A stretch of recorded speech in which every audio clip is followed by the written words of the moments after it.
तो हाँ भाई 12th वाले, जैसे कि आपको पता है आने वाली 1 अप्रैल को आपका हिस्ट्री का एग्जाम है और आप प्रैक्टिस के लिए मोस्ट इंपोर्टेंट एमसीक्यूज ढूंढ रहे हो। तो ये वीडियो आपके लिए ही है। इसमें हम डिस्कस करने वाले मोस्ट इंपोर्टेंट एमसीक्यूज को जो आपके पेपर में आने की जिनकी प्रोबेबिलिटी बहुत ज्यादा है। तो हाँ भाई 12th वालों, क्या हाल चाल। मेरा नाम है प्रिंस कश्यप और आप देख रहे हैं सबकी क्लासेस एसबी क्लासेस। तो आज हम इस वीडियो में बात करने वाले हैं टॉप 30 एमसीक्यूज के बारे में जो आपके पेपर में रिपीट होते रहते हैं। आपको इस वीडियो में ज्यादा कुछ करना नहीं है, शुरू से लेके एंड तक देखना है और बस, और आपको अपना कमेंट स्कोर करना है और जो भी क्वेश्चन आया तो बीच में पॉज करके खुद आंसर देने की कोशिश करनी है। आ रहा हो ठीक है, नहीं आ रहा तो आंसर तो हम देंगे, ठीक है। तो अपना स्कोर कमेंट करना है कि आपका स्कोर क्या बनता है। तो ज्यादा टाइम वेस्ट ना करते हुए वीडियो करते हैं शुरू पहले क्वेश्चन के साथ। पहला क्वेश्चन अपना क्या कह रहा है, ठीक है। The story of Indian archaeology book किसने लिखी है, या the story of Indian archaeology book किसने लिखी है। यहाँ पे देखिए अपने को क्या नाम देखने को मिलते हैं। हाँ, नाम देखने को मिलते हैं कौन से, John Marshall, Dayaram Saini, SN. Roy और आर.एम. व्हीलर। तो इन चारों में से किसने लिखी है, हम याद करें तो किसने लिखी है, अपना एस.एन. रॉय ने। एस.एन. रॉय जो है उन्होंने the story of Indian archaeology book उन्होंने लिखी थी, ठीक है। और इन्होंने इनकी बहुत महत्वपूर्ण भूमिका है, इन्होंने ये बुक लिखी, इस वजह से लोग हड़प्पा सभ्यता को जान पाए, ठीक है। हमने देखे यहाँ पे क्या है, ऑप्शन सी का सही आंसर है। आगे बढ़ते हैं, अगला क्वेश्चन वो क्या कहता है। अगला क्वेश्चन क्या कह रहा है, मौर्य साम्राज्य से संबंधित निम्नलिखित कथनों को पढ़ें और सही कथन को चुने। बताना है कि मगध के साथ साथ मौर्य साम्राज्य का क्या उदय हुआ। तो सही बात है। उसके बाद बोल रहे हैं कि चंद्रगुप्त मौर्य मौर्य साम्राज्य के संस्थापक थे। तो सही है। उसके बाद बोल रहे कौटिल्य चंद्रगुप्त मौर्य के उत्तराधिकारी थे। गलत बात है, उत्तराधिकारी नहीं थे, वो क्या थे, प्रधानमंत्री थे, ठीक है। उसके बाद बोला गया है क्या, अशोक चंद्रगुप्त मौर्य के पुत्र थे। ये भी गलत है, अशोक चंद्रगुप्त मौर्य के पुत्र नहीं पौत्र थे, मतलब पोते थे, तो ये गलत है। तो हम देखें पहला और दूसरा सही है। पहला दूसरा अपने को बी में देखने को मिल रहा है, बी के अलावा और किसी में तो नहीं है। अब बी में देखने को मिल रहा है तो अपना 20 का सही आंसर हो जाता है। देखें, हाँ बी इसका सही आंसर है। अब आगे बढ़े, अगला क्वेश्चन अपने को क्या कह रहा है। तो देखें अगला क्वेश्चन कह रहा है निम्नलिखित जानकारी की सहायता से प्राचीन वंश की पहचान करें। अब अपने को कुछ इन्फॉर्मेशन दे रखा है, अब इन्फॉर्मेशन को पढ़ना है अपने को और फिर बताना है कि कौन सा वंश है वो, सिंपली वो बताना है। हम देखें इन्होंने भव्य सोने के सिक्के जारी करे। इसका सोने के सिक्के किसने जारी करे, जिसको पता होगा आंसर यही उसके दिमाग में आ गया। उसके बाद हम देखें प्रशस्ति के माध्यम से वहां के इतिहास का पुनर्निर्माण किया जा सकता है, ठीक है। प्रशस्ति जो है, प्रयाग प्रशस्ति किसने लिखवाई थी, उससे भी थोड़ा थोड़ा याद आ ही रहा है किसने लिखवाई थी। क्या बोला गया, क्या हरिसेन इनके एक शासक के यहाँ दरबारी कवि थे। अब हरिसेन जो थे, ठीक है, हरिसेन जो थे, हरिसेन जो थे वो किसके दरबारी कवि थे, समुद्रगुप्त थे। यहाँ से तो बिल्कुल ही क्लियर हो गया, समुद्रगुप्त के दरबारी कवि थे। तो समुद्रगुप्त किससे थे, गुप्त वंश से थे। अपना जो डी है सही आंसर हो जाता है, ऑप्शन डी गुप्त वंश, ठीक है। देखा, डी का सही आंसर है। तो आगे बढ़े, अगले क्वेश्चन को देखते हैं। पाणिनि की पुस्तक अष्टाध्यायी निम्नलिखित में से किस विषय पर आधारित है।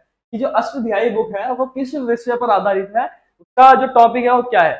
सिंपली वो देखें तो यहाँ पे जो वो बुक है वो व्याकरण या ग्रामर पर आधारित है। उसमें ग्रामर के बारे में बता रहे हैं, जो ग्रामर होती है उसके क्या बोले। अपना इसका आंसर अपना बी हो जाएगा। आगे बढ़ते हैं, तो क्वेश्चन क्या कह रहा है, हड़प्पा के निर्वाह के तरीकों के बारे में निम्नलिखित में से कौन सा कथन सही नहीं है, ठीक है, नहीं है।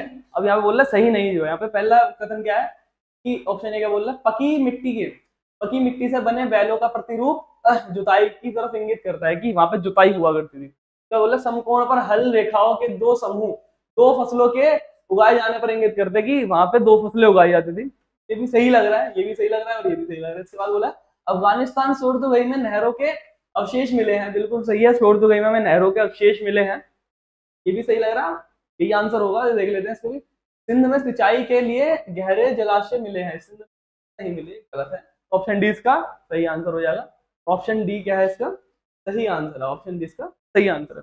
अगला क्वेश्चन देखें, अगला क्वेश्चन क्या बोल रहा है, यहाँ पे अपने को फिर वही है, चयन करने को बोल रहे हैं कि स्तंभ 1 स्तंभ 2 कॉलम 1 कॉलम 2 दे रखा है। अभी कॉलम 1 में क्या है, प्राचीन मंदिर, और कॉलम 2 में स्थान है, ठीक है। कॉलम 1 में अपने प्राचीन मंदिर है, स्थान है। अब अपने को मैच करना है कौन से में क्या है। जब महाबलीपुरम जो है या कैलाशनाथ से बात करें तो कैलाशनाथ अपना महाराष्ट्र में है, और हम देखें जो देवगढ़ है, देवगढ़ जो है वो अपना उत्तर प्रदेश में है। और जो महाबलीपुरम है वो अपना तमिलनाडु में, बाकी बचा गया है बिहार में। अब देखो पहले देखे तो एक से ही पता चल जाएगा, एक या दो से। हम कैलाशनाथ तीसरे का हम करके देखते हैं, दूसरा तीसरे का दूसरा, ये ऑप्शन तुमने वो तीसरे का दूसरा किसमें देखने को मिल रहा है, तीसरे का दूसरा, तीसरे का दूसरा दो में है, तो ये दोनों तो अपने आप ही कट गए, ये दो बचे। अब हम देख लेते हैं देवगढ़, पहले का चौथा, पहले का चौथा अपने को कितने में देखने को मिल रहा है, पहले का चौथा सी में देखने को मिल रहा है, सी इसका सही आंसर, सी जो है इसका सही आंसर है। अब आगे बढ़ते हैं, अगला क्वेश्चन अपने को क्या कह रहा है, हाँ देखो सी इसका आंसर है। आगे बढ़ते हैं, अगला क्वेश्चन अपने को क्या कह रहा है, अगला क्वेश्चन देखें, हाँ ये आ गया स्तूप की संरचना दे रखी है। अब बताना है कि स्तूप में जो ये शेप है इसको क्या बोलते हैं, हर चीज का अलग अलग मतलब है, क्षत्रिय हो गया, हर्मिका हो गई, वो सारी चीजें, तो अपने को बताना है कि यहाँ इसमें ये जो है ये वो किसको क्या इसका नाम क्या है, इसको क्या बोला करते हैं, सिंपली इसको बोला करते हैं क्या, ये अंडा, अंडाकार का है तो इसको अंडा बोल दिया। आगे देखिए अगला, इसका डी आंसर हो गया, पहले हो गया, अगला देखें अगला क्या कह रहा है, अगला क्वेश्चन, पूर्व और पश्चिम की तुलना करते समय निम्नलिखित में से किसको फ्रांसवा बर्नियर ने अपना लेख समर्पित किया। जो फ्रांसवा बर्नियर थे उन्होंने जो अपने जो लेख था, जो उन्होंने जो लिखा था, वो किसको समर्पित करा था, कौन से शासक थे उसके बारे में बताना। यहाँ पे भाई लुई 14 थे, 14 क्या चार्ल्स क्या थे, चार्ल्स 10, लुई 9 और फिलिप 2। अब इनमें से कौन से थे ये बता रहा है। तो हम देखें लुई थे जो फ्रांस के उस समय जो रूलर थे, वो लुई 14 थे, 14 या लुई 14 थे, तो लुई 14 ही थे, और देख ले हम लुई 14 ही इसका आंसर है, बिल्कुल ए इसका सही आंसर है, लुई 14 थे। तो हम देखें अपना निम्नलिखित जानकारी की सहायता से शेख निजामुद्दीन औलिया के शिष्य की पहचान करें। अब कुछ इन्फॉर्मेशन दे दी यहाँ पे भी, अब बोल रहे कि निजामुद्दीन औलिया के एक शिष्य थे, उनको पहचानोगे कौन से थे। तुम देखें तब बोला गया वह मध्यकाल के एक महान कवि और संगीतकार थे, बिल्कुल सही बात है। अब देखें तो महान संगीतकार कौन थे, आ रहा होगा या थोड़ा थोड़ा याद नहीं आ रहा था, कोई दिक्कत नहीं, आगे भी बढ़ते हैं। उन्होंने चिश्ती समाज को एक अनूठा रूप दिया, जो चिश्ती संप्रदाय चल रहा था, जो चिश्ती सिलसिला चल रहा था, उसको एक अनोखा रूप दिया। थोड़ा बहुत याद आया तो सब बढ़िया पॉइंट अपने को यही दे दिया। उन्होंने क्या कवाली की शुरुआत करी। अब कवाली को इंट्रोड्यूस किसने करा था, शुरुआत किसने करी थी, एक ही बंदे ने, अमीर खुसरो ने। अमीर खुसरो जैसे याद आया, अमीर खुसरो इसका आंसर है, ऑप्शन सी अपना आंसर है, यहाँ पे भी अपना ऑप्शन सी। अमीर खुसरो ने क्या करी थी, कवाली की शुरुआत करी थी, और यहीं से कवाली से अपने को याद पता चल गया कि क्या आंसर है।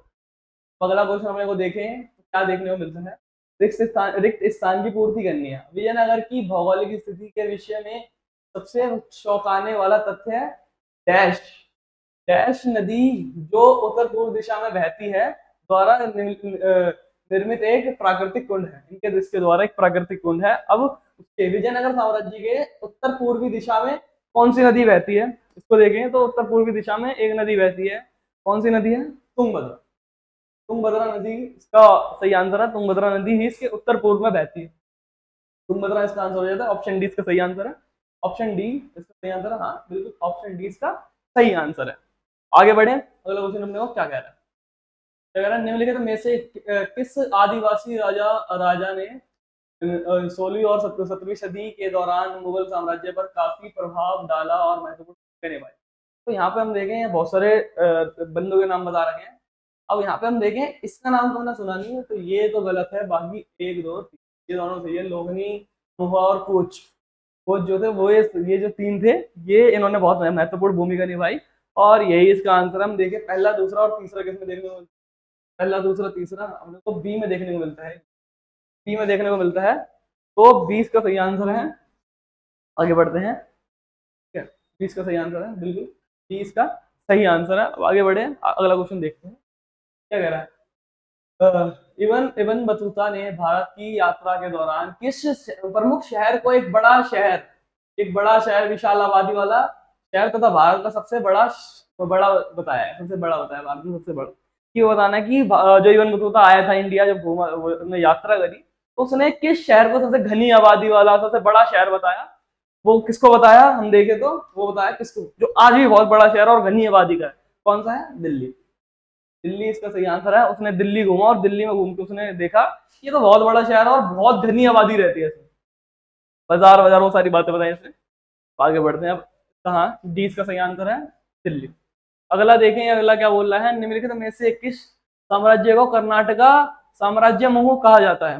कि जो कौन सा साम्राज्य है जिसको कर्नाटका साम्राज्य मुहू कहा जाता है। अब यहाँ पे देखें साम्राज्य मुहू किसको कहा जाएगा, कर्नाटका में कौन सा साम्राज्य था जो बहुत बड़ा साम्राज्य बना, जो बहुत विस्तृत और बहुत स्ट्रॉन्ग था, वो एक ही था, विजयनगर साम्राज्य। तो विजयनगर इसका सही आंसर हो जाएगा। क्या ऑप्शन डी इसका सही है? देखें हाँ बिल्कुल ऑप्शन डी इसका सही आंसर है। आगे बढ़े, अगला क्वेश्चन में वो क्या कह रहा है, अकबर के शासन में भूमि के वर्गीकरण के संबंध में निम्नलिखित में से कौन सा जोड़ा सही सुमिलित है। अब अपने को बताना है कि सही जोड़ा कौन सा है जो अकबर के शासनकाल में भूमि का वर्गीकरण करा था।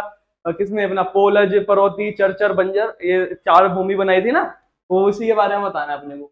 तो हम देखें अपने को क्या बोल रहा है, पोलज भूमि जहाँ सालाना कृषि होती है, बिल्कुल सही कह रहा है, ये तो सही कह रहा है। उसके बाद हम देखें परौती भूमि जहाँ 5 वर्ष से खेती नहीं की गई है, पड़ोसी का मतलब कुछ और होता है। चर्चा भूमि जहाँ 1 वर्ष से खेती नहीं गई, फिर बंजर जहाँ 3 वर्ष तक खेती।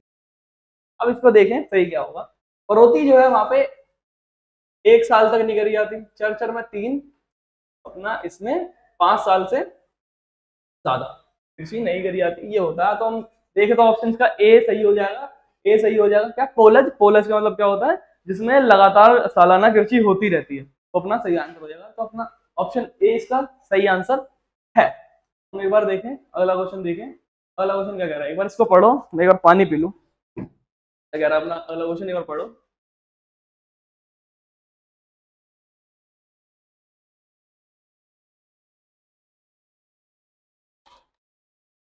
हाँ हाँ, तो भाई ना अगला क्वेश्चन क्या कह रहा है, अब अभिकथन और कारण वाला क्वेश्चन आ गया।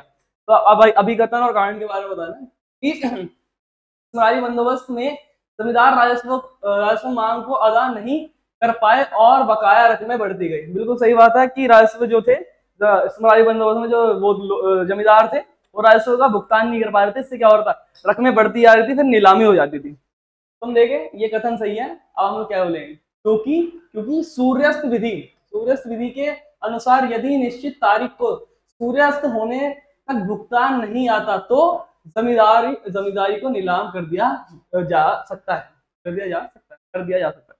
इसी बात यहाँ पे यही है। तो अपने को जो अभिकथन है वो भी सही लग रहा है, कारण है वो भी सही लग रहा है। सूर्यास्त विधि में जो था वो सही लिखा है, और जो अपना इस्तेमारी बंदोबस्त में था वो भी सही लिखा है। और हमने देखा तो इसकी सही व्याख्या भी कर रहा है, हमने क्योंकि लगा के देख लिया, यहाँ पे बीच में क्योंकि लगा के देख लिया, तो सही लग रहा है। तो अपना इसका ऑप्शन जो है ए सही होगा कि अभिकथन ए और आर दोनों सही है, और ए आर की सही व्याख्या करता है। तो ऑप्शन ए सही होगा। देखें इसका आंसर, बिल्कुल ऑप्शन ए सही होगा कि दोनों ही सही कह रहे हैं। आगे बढ़े, अगला क्वेश्चन अपने को क्या कहता है। हाँ भाई अपना क्या आ गया, 1857 के विद्रोह से संबंधित निम्नलिखित घटनाओं को कालक्रम अनुसार व्यवस्थित कीजिए। तो सीधी सीधी बात अपने को कालक्रम अनुसार लगाना है, क्रोनोलॉजिकल ऑर्डर में लगाना है यहाँ पे। तो हम देखें कि क्या क्या कब हुआ था। जैसे इकमुश्त बंदोबस्त कब आया था, इकमुश्त बंदोबस्त 1800 बिल्कुल हाँ, साहेब संधि आई थी अपनी 1798 में।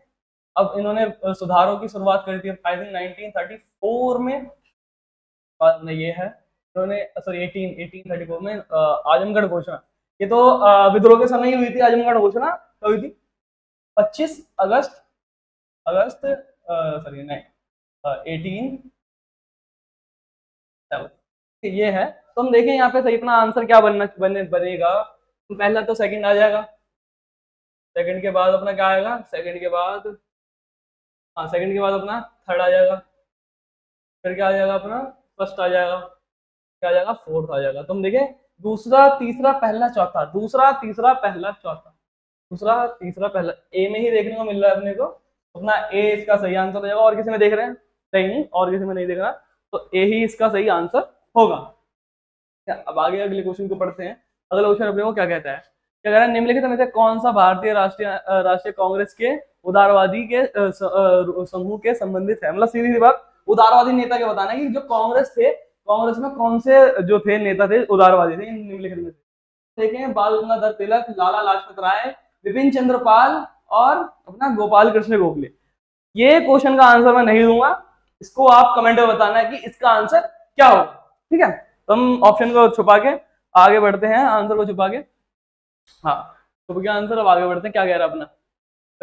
अगला क्या है, अब वही है, यहाँ पे बता दिया, एक क्वेश्चन दे दिया अपना भाई, स्तंभ एक स्तंभ दो, ठीक है, कॉलम वन कॉलम टू दे दिया। इसमें क्या बोले, यहाँ पे सदस्य बता दिया संविधान सभा के, और यहाँ पे संविधान सभा में उनकी भूमिका बता दिया कि जो सदस्य की इनकी भूमिका क्या थी। हम सिंपली देखें तो डॉक्टर राजेंद्र प्रसाद थे, वो क्या थे, वो भाई अध्यक्ष थे संविधान सभा के, और अपने भाई जवाहरलाल नेहरू ने उद्देश्य प्रस्ताव पास करा था। और जो अपना देखें इस इन दोनों से ढूंढने की कोशिश करें, बाकी तो जो अपने ये थे मुखर्जी जो थे, वो जो ये थे, और हो गया। अब देख लेते हैं एक बार, राजेंद्र प्रसाद से ढूंढने की कोशिश करते हैं, राजेंद्र प्रसाद और अपना जवाहरलाल नेहरू, ठीक है। राजेंद्र प्रसाद क्या थे, राजेंद्र प्रसाद मतलब पहले का दूसरा हो जाएगा, पहले का दूसरा किस किस में देखने को मिल रहा है, पहले का दूसरा दो में देखने को मिल रहा है, ये दोनों तो अपने अपना ऑटोमेटिकली कर जाते हैं। तो जवाहरलाल नेहरू से देखें, तीसरे का चौथा, तीसरे का चौथा, तीसरे का चौथा अपने को डी में देखने को मिल रहा है, तो डी इसका सही आंसर हो जाएगा, डी इतना सही आंसर हो जाएगा। दूसरे का पहला हो गया, बिल्कुल दूसरे का पहला होगा, और चौथे का तीसरा हो गया, बिल्कुल सही बात है। हम देखते हैं इसका आंसर क्या होगा, डी, डी होगा, हाँ डी होगा, इसका आंसर क्या होगा, डी होगा। हम आगे बढ़े, अगला क्वेश्चन क्या कह रहा है अपने को, तो चलते हैं। अगला क्वेश्चन अपने को क्या बोल रहा है, निम्नलिखित में से बम्बई दक्कन में अंग्रेजों द्वारा लागू की गई रेतवाड़ी प्रणाली की प्राथमिक विशेषता कौन सी थी। हमने को यहाँ पे बताना है, जो रेतवाड़ी प्रणाली थी उसकी विशेषता बतानी है कि रेतवाड़ी व्यवस्था में क्या किया गया था, वो बताना है यहाँ पे। तो हम देखें क्या बोला है, जमींदारों के माध्यम से अप्रत्यक्ष राजस्व वसूली, अप्रत्यक्ष राजस्व वसूली के बाद हम देखें ग्रामीण समुदाय द्वारा भूमि का सामूहिक स्वामित्व, नहीं मतलब देखो मतलब जो मेन भूमिका है, जो अपनी विशेषता है, वो यहाँ पे नहीं है। उसके बाद हम देखें अंग्रेजों का सीधा किसानों के साथ राजस्व का समझौता, हाँ बिल्कुल ये तो सही लग रहा है थोड़ा थोड़ा। इसके बाद हम देखें समानता को बढ़ाने के लिए भूमि जोतदार को दे, नहीं था, जोतदार तो पहले से ही बहुत अमीर किसान हुआ करते थे। हम देखें, हमें तो ऑप्शन सी लग रहा है, और देख ले हैं क्या कहता है, ये क्या कह रहे हैं, हाँ बिल्कुल ऑप्शन सी है। क्या हुआ कि अंग्रेजों ने डायरेक्ट क्या कर लिया, समझौता कर लिया किसानों के साथ, मतलब क्या, जो जैसे यहाँ था पीजेंट था, पीजेंट जो था पीछे में जमींदार था, और यहाँ पे क्या ईस्ट इंडिया कंपनी थी। अब यहाँ पे ये क्या था, इस्तिमरारी बंदोबस्त था, इस्तिमरारी में था। अब इसमें क्या कर दिया हमने, रेतवाड़ी में हमने जमींदार को हटा दिया। अब जो पीजेंट है वो डायरेक्ट किसको देगा, ईस्ट इंडिया कंपनी को, जो भी टैक्स, जो भी रेवेन्यू, जो भी कर है वो पे करेगा। तो यहाँ पे क्या है, सीधा समझौता कर लिया किसानों से। आगे बढ़ते हैं, अगला क्या कह रहा है, फिर से अपना वही आ गया कि यहाँ नेता बता दिया, और वहां पे केंद्र बता दिया कि यहाँ पे कौन से नेता कौन से केंद्र से लड़ रहे थे। मतलब सीधी बात, 1857 की जो क्रांति हुई थी उसके समय जो कुछ नेता थे वो कहाँ से लड़ रहे थे। जैसे हम यहाँ पे देखें, नाना साहिब है, अब नाना साहिब हो गए, कुंवर सिंह हो गए, और नवाब वाजिद अली शाह हो गए, क्या हो गए, ब्रजेश ब्रजेश हो गए, कॉल आ रही है, ठीक है, कौन आ गया, ब्रजेश हो गया। अब यहाँ पे हम देखें कि कौन कहाँ से लड़ रहा था, कुंवर सिंह हो गए, कुंवर सिंह आई थिंक लड़ रहे थे बिहार से, और जो अपने वाजिद अली शाह है वो लड़ रहे थे अवध से, अवध से।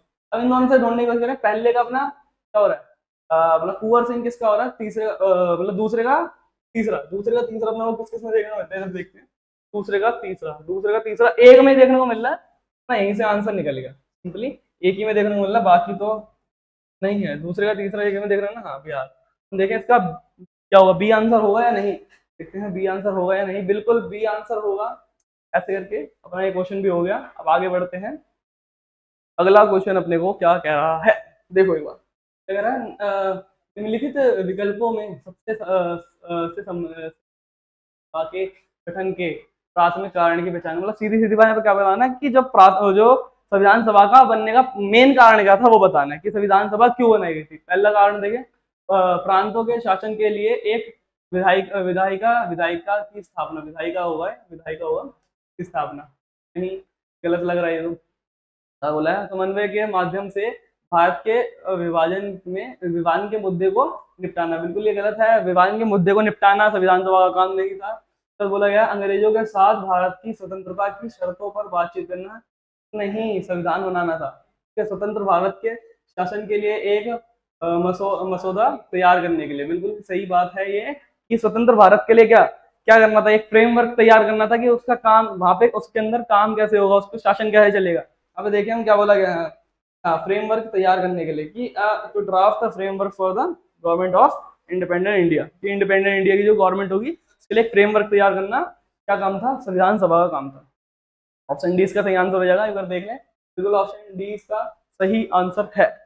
तो अगला क्वेश्चन देखिए, अगला क्वेश्चन अपने को क्या कहता है, अगला क्वेश्चन क्या कहता है, एक बार आगे हो। निम्नलिखित जानकारी की सहायता से ब्रिटिश अधिकारी की पहचान करें, सही विकल्प का चयन करें। ठीक है, यहाँ पे बोला गया वह एक चिकित्सक थे जो 1794 से लेके 1815 के दौरान भारत आए। ठीक है, वो एक चिकित्सक थे, उन्होंने वो इस समय भारत में भारत आए। उसके बाद उन्होंने बंगाल चिकित्सा सेवा में कार्य करा। अब बंगाल चिकित्सा सेवा में एक बंदे ने काम करा था जिसने चैप्टर 9 पढ़ा है अच्छे से, उसको ये क्वेश्चन आराम से समझ आ जाएगा। हाँ बिल्कुल, उन्होंने काम करा। उसके बाद क्या, उन्होंने लॉर्ड वेलेस्ली की सर्जन के रूप में भी काम करा, उनके सर्जन के रूप में भी काम करा। उसके बाद उन्होंने एक कलकत्ता अलीपुर चिड़ियाघर की स्थापना करी। ठीक है, ये अपने को 4 पॉइंट दे दिया। अब इससे हमें पता करना है कि वो बंदा कौन है। बस के ऑप्शन है बंदा कौन है, हम देखें क्या कलकत्ता अलीपुर चिड़ियाघर की क्या स्थापना करी थी, किसने फ्रांसीसी बुकानन ने। और वो चिकित्सक भी थे, उन्होंने काम भी करा। इस समय में आए थे कौन थे, फ्रांसीसी बुकानन। ऑप्शन 20 का सही आंसर हो जाएगा, कौन, फ्रांसीसी बुकानन। जो फ्रांसीसी बुकानन थे वो क्या कर रहे थे, वो इस समय भारत आए थे इस टाइम पीरियड में, और वो चिकित्सक थे। ठीक है, तो फ्रांसीसी बुकानन का काम ये था। कल हम देखें अगली बार। और इन्होंने जोतदार के बारे में बताया था। उसके बाद अगला क्वेश्चन क्या बोल रहा है, अगला क्वेश्चन क्या बोल रहा है देखते हैं। निम्नलिखित में से कौन सा विकल्प सम्मिलित है, आपने वो बताना है कि कौन सा सही है। सिंपली यहाँ पे कुछ बता दिया है, जैसे कि तमिलनाडु में चोल बना क्या है, क्या चारंगल में होयसाल, और दक्कन के सुल्तान और उड़ीसा के गजपति। अपने को बताना है क्या कि कौन से शासक कहाँ से थे। ठीक है, यहाँ पे बता रखा है कौन से शासक कहाँ से थे, और यहाँ पे ऑप्शन बता रखे कि कौन सा सही होगा, 1 2 3 4 में से कौन सा सही होगा। अब हम देखें क्या, अपने तमिलनाडु में चोल, ये तो सही लग रहा है, दक्कन के सुल्तान ये भी सही लग रहा है, और उड़ीसा के गजपति ये सही लग रहा है, और ये वाला अपना होयसाल नहीं थे। हम देखें पहला तीसरा और चौथा अपने को किस में देखने को मिलता है, पहला तीसरा और चौथा सी में देखने को मिल रहा है अपने को। ऑप्शन सी इसका सही आंसर होगा, और देख लेते हैं सी ही इसका, बिल्कुल सी ही इसका आंसर है। अब अगले क्वेश्चन पे चले, अगला क्वेश्चन क्या कहता है देखते हैं। कृष्णदेव राय से संबंधित निम्नलिखित में से कौन सा कथन सही नहीं है, बिल्कुल हमें देखना है सही नहीं की बात करी गई है। अब बताना है कि कृष्णदेव राय से संबंधित कौन सा कथन सही नहीं है। पहला कथन क्या है, वे तुलुव वंश थे, बिल्कुल सही है, तुलुव वंश थे वो। तो बोला गया उनके शासन की विशेषता विस्तृत और सुदृढ़ीकरण की थी। तो उन्होंने क्या करा था, वो अपने साम्राज्य का विस्तार करा था और अपने साम्राज्य को बहुत मजबूत बनाया रखा था, बिल्कुल सही बात है। आगे बढ़ते हैं, अगला क्या, उन्होंने कृष्णापुरम नामक एक उपनगर की स्थापना करी, नहीं उन्होंने ऐसा कुछ नहीं करा था। उन्होंने क्या करा था, कमलापुरम जलाशय तो बनाया था, पर ऐसा कोई उपनगर नहीं बनाया था, तो ये नहीं होगा। तो आगे देखें, अब अपने को आंसर यहीं से देखने को मिल जाता है। आगे अगला भी देख लेते हैं। राजकला पर उनका कार्य अमूल कतमाल्यादा के नाम से क्या करा था, जाना जाता है। ये भी सही है। ये इन्होंने कृष्णपुरम नामक कोई उपनगर नहीं बताया था, तो यही इसका आंसर होगा ना, क्या, ऑप्शन सी इसका सही आंसर है, बिल्कुल ऑप्शन सी इसका सही आंसर है। क्या, तो क्या उन्होंने कोई कृष्णपुरम नामक कोई शहर नहीं बसाया था। आगे बढ़ते हैं, अगला क्वेश्चन क्या कह रहा है, निम्नलिखित में से किन फसलों को मुगल साम्राज्य में जिन्स ए कामिल बोला जाता है, जिन्स ए कामिल। अब ये बहुत इंपॉर्टेंट है, बहुत बार रिपीट हुआ है, बहुत बार प्री बोर्ड्स में भी आया है और बोर्ड्स में तो आ ही रखा है, तो इसलिए इंपॉर्टेंट है। तो जिन्स ए कामिल किन फसलों को बोला जाता था, अब इसको तो मैं बताऊंगा नहीं, ठीक है, कमेंट में बता देना, और जो सही आंसर बताएगा उसका कमेंट को हम हार्ट देंगे और पिन भी कर देंगे, जो जल्दी कमेंट करेगा तो पिन भी होगा जो सही आंसर बचाएगा। ठीक है, 2 क्वेश्चन अभी मैंने छोड़ दिए हैं, एक ये एक पीछे, तो ये दोनों के आंसर दे देना जल्दी से। तो इसका दिख गया, फिर भी ईमानदारी से दे देना, वहीं पे पॉज करके दे देना। ठीक है, अब यहाँ बोला गया भक्ति प्रारंभिक परंपराओं के बारे में निम्नलिखित कथनों पर विचार कीजिए और सही कथन का चयन कीजिए। सही कथन बताना है यहाँ पे कि कौन कौन से कथन सही हैं। तो अब देखें, इतिहासकारों ने परंपराओं को जानने के लिए संतों की जीवनी का चित्रण करा, बिल्कुल यहाँ पे सही बात है कि परंपराओं को जानने के लिए संतों को पहले जानना स्टार्ट करा, बिल्कुल सही है। कई मान्यताओं और प्रथाओं को महान और लघु सांस्कृतिक पौराणिक परंपराओं के नाम दिया गया। बिल्कुल सही बात है ये भी। तो बोला गया भक्ति परंपराओं को दो व्यापक श्रेणियों में वर्गीकृत किया गया, सगुण और निर्गुण। बिल्कुल सही बात है, सगुण और निर्गुण में करा गया था। सगुण क्या थी और निर्गुण क्या थी? सगुण में क्या हम एक मूर्ति पूजा कर रहे हैं, आकार दे के पूजा कर रहे हैं। निर्गुण में हम निराकार ईश्वर की पूजा कर रहे हैं, ये था। अब यहाँ पे हम देखें, निर्गुण भक्ति में गुणों के साथ भगवान की पूजा करी जाती है। ये अपना यह गलत हो जाता है, ये सही हो जाता है। गुणों के साथ नहीं, निराकार ईश्वर की पूजा करते हैं निर्गुण भक्ति में। तो अपना ये गलत हो जाएगा। 1 2 3 अपना सही आंसर होगा। तो हम देखें 1 2 3 किसमें अपने को देखने मिलता है? 1 2 3 सॉरी 1 2 3 1 2 3 अपने को किसमें? एक ए में देखने को मिल रहा है 1 2 3। तो 1 2 3 सही है। अपना आंसर क्या होगा? ए। बिल्कुल भाई, यहाँ पे ए अपना सही आंसर हो जाएगा। हम आगे बढ़े, अगला क्या कह रहा है अपने को देखें। निम्नलिखित में से इस देश से अफांसी निकितीन संबंधित है। अफासीन निकितीन जो है, अफासीन निकिती किससे संबंधित है? हम यहाँ पे देखें तो वो संबंधित हैं, जैसे नाम को सुन के थोड़ा मेरे को लग रहा है कि रशिया से संबंधित है। एक बार देख लेते हैं। बिल्कुल रशिया से संबंधित है। आगे बढ़े, अगला क्वेश्चन अपने को क्या बोल रहा है? निम्नलिखित में से कौन सा कथन सही है? अब ये बताना है अपने को कौन सा कथन सही है। बिल्कुल ये याद रखना है कौन सा कथन सही है, पूछ रहा है। तो बुद्ध का जन्म सांची में हुआ। बिल्कुल गलत है, सांची में तो स्तूप है, वहां नहीं हुआ। जन्म उनका कहाँ हुआ? बुद्ध ने लुम्बिनी में ज्ञान की प्राप्ति करी। लुम्बिनी में नहीं, बौद्ध गया में ज्ञान की प्राप्ति करी थी। तब बोला गया है बुद्ध ने अपना पहला उपदेश बौद्ध गया में देखा नहीं, उन्होंने कहाँ दिया था? सारनाथ में। तब देखें क्या बोला गया? बुद्ध ने कुशीनगर में महापरिनिब्बान प्राप्त किया। बिल्कुल, उन्होंने कुशीनगर में महापरिनिब्बान प्राप्त किया। ऑप्शन डी इसका सही आंसर हो जाएगा। कुशीनगर में उन्होंने महापरिनिब्बान प्राप्त किया। ठीक है, लुम्बिनी में उनका जन्म हुआ, महापरिनिब्बान उन्होंने वहां पर प्राप्त किया, और सारनाथ में पहला उपदेश दिया, और बौद्ध ज्ञान में उन्होंने ज्ञान की प्राप्ति करी। ठीक है, हाँ बिल्कुल डी इसका सही आंसर है। क्या बौद्ध ज्ञान, क्या कुशीनगर में उन्होंने महापरिनिब्बान की प्राप्ति करी। तो यहाँ पे क्या आ गया? मैचिंग वाला क्वेश्चन आ गया।